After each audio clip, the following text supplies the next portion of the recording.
complicated. The humorous detective show Riptide runs on NBC right before The Last Precinct, a time slot it was moved to after losing in the ratings to ABC's Moonlighting. Tonight, Riptide pays homage to the show that knocked it off and pokes a little fun at Moonlighting and at itself. In tonight's episode, the Riptide Detective Agency is hired as technical advisors for a program similar to Moonlighting. Got it? Here's a clip. Rosalind Grant, Carrie Russell, meet the men of the Riptide Detective Agency of King Harbor. Hi, how are you? How are you? Yeah, for the next 7 days, they're going to show you what being a real private eye is really like. Excuse me, there is one thing I don't understand. I thought you said that this series was about two struggling detectives who can barely make ends meet, right? Yeah, isn't that novel? Well, how can you afford such nice clothes? I don't understand that. And also this office, I mean, it must cost a fortune to rent and furnish a place like this. Hey, come on. You think people in Nebraska want to watch a show about people who dress like slobs and live on a boat? Hey, give me a break. Still to come on Showbiz Today, we'll review Social Security on Broadway and Wise Guys in the movie theaters. Next week, we'll look at the proliferation of TV weddings. All that and more on Showbiz Today. And now back to Showbiz Today on CNN. Some items in the Showbiz databank. Frank Sinatra says he sent a telegram to President Reagan congratulating him on the bombing of Libya. Sinatra says the telegram simply read, "Encore, encore, encore." You got 7 words left, Frank. MTV premieres Hands Across America video tomorrow as part of the project's National Sign-Up Day.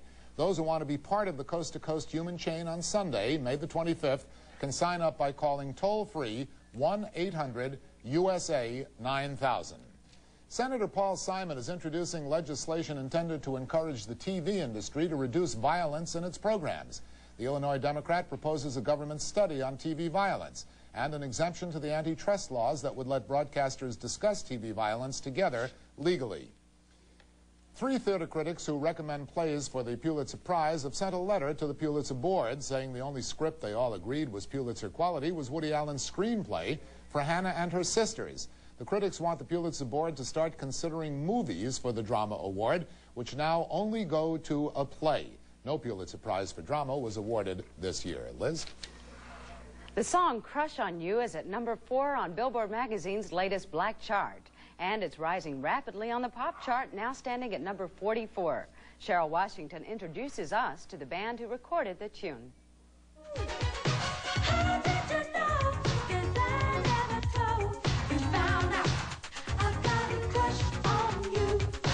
The 8 brothers and sisters who comprise this group are called the Jets. They range in age from 12 to 20. The Tongan family, living in Minneapolis, have a hot hit on their hands called Crush on You. We've been working hard. It's almost our 9th year we've been working as musicians, and it took this long, and we believe that we've been working for this, and we deserve in a way, but in a humble way we know that we still have more to go. From an early beginning, the Jets were encouraged by their parents to perform. It paid off. Currently, they're on a Fresh Fest tour with major rap artists, plus there's talk of an imminent tour with Prince. It's still working. We don't know what's going to happen. It's not confirmed or anything. But it would be nice.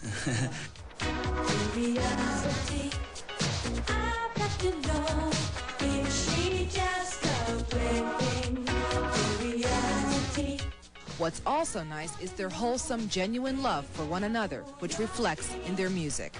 Your image is considered squeaky clean. Do you like that? It's an advantage to be squeaky clean because you have nothing to worry about. You know, we're not alcoholics, but we're workaholics. Like becoming spokespersons for the Missing Children program through their record company.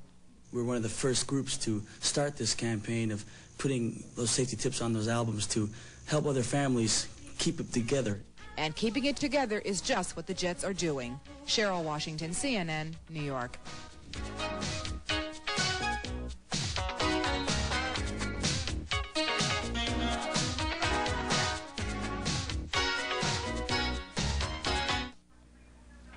Reviews now of 2 new movies opening today nationwide. Bill Tush reviews the comedy Wise Guys, but first Dennis Michael reviews the fantasy film Legend. Ridley Scott has made some amazingly visual films like Alien and Blade Runner, but his new and expensive fantasy Legend suffers from audiovisual overkill. That, and some outside sabotage, scuttles the story.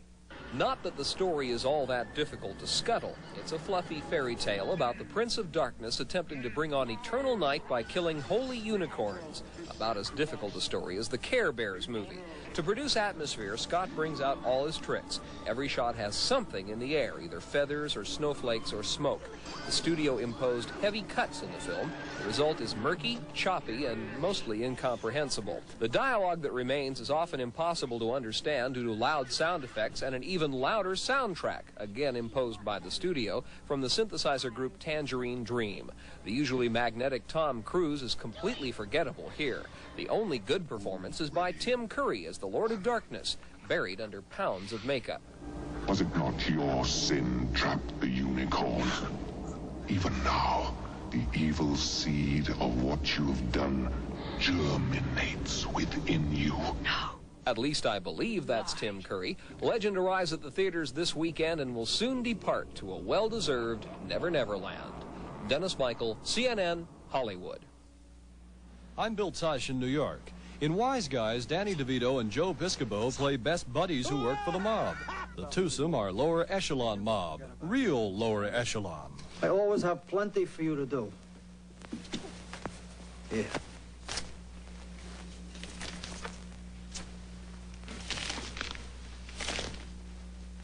It's your grocery list and your dry cleaning.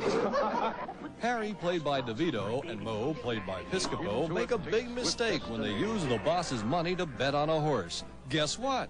Right, the horse loses. This gives the boss, played by Dan Hedaya, a chance to teach the two-timing twosome a lesson and deliver the film's only really funny line. Do we really hurt them by killing them? Harry and Mo get away and go on the lam in Atlantic City. DeVito does physical comedy, while Piscopo makes plenty of faces, neither of which has anybody in stitches. The only character that does get a few laughs is Frankie the Fixer, played by wrestler Captain Lou Albano. In his first feature role, he even gets to be funnier than the stars. Well, the supporting character, even one as big as Captain Lou, can't support the whole movie. Wise Guys comes across as Preetsy's honor goes slapstick. Bill Tush, CNN, New York. Well, that takes care of the movie reviews. A new play opened on Broadway last night. It's called Social Security. And Lee has a review of that. Lee, what do you think? I liked it a lot. As a matter of fact, somewhere up in heaven, the late Ethel Barrymore must be smiling because the theater named in her honor is rocking with laughter. Andrew Bergman's new comedy, Social Security, is easily the funniest play to open on Broadway this season, and it deserves a long run. Marlo Thomas and Ron Silver have their names above the title, but Joanna Gleason, Kenneth Welch, Olympia Dukakis, now isn't that one of the great names of all time, and Stefan Schnabel all deserve equal billing, as does director Mike Nichols. The plot of Social Security revolves around two couples. The wives are sisters. One couple, hip East Side New York. The other, squares from the suburbs. And what should they do with their aging, ill, and shrewish mother? Well, I won't tell you the answer to that, but if there's an older parent living in your house, take him or her to see this play, because behind all the laughs, there's a message of hope shining through. When the Tony Award nominations are announced soon, don't be surprised to see several for this show and the people who are in it. Again, it's called Social Security, and it is a winner. Starting next Monday, a new feature, the Showbiz Mailbox. We'll answer your questions on the air, so make sure that from now on when you write, you include your name and the city you live in. We'll try and answer any legit showbiz question, but don't ask us for Don Johnson's home phone number. Our address, Showbiz Today, CNN 5, Penn Plaza, New York, New York, 10001. And we want to have a special thanks to our friends in Jamaica for all the cards and letters. For now, that's it for this edition of Showbiz Today. Be sure to join me Sunday for good news on Superstation WTBS. I'm Liz Wickersham. What's Don Johnson's home phone number? I love it. And I'm Lee Leonard, and watch CNN this weekend for Showbiz This Week with Bill Tush. We leave you now with a look at the Jetsons video. It's their new TV look for 1986. And for all of us here at Showbiz Today, have a good night and a very pleasant weekend. What was that number again?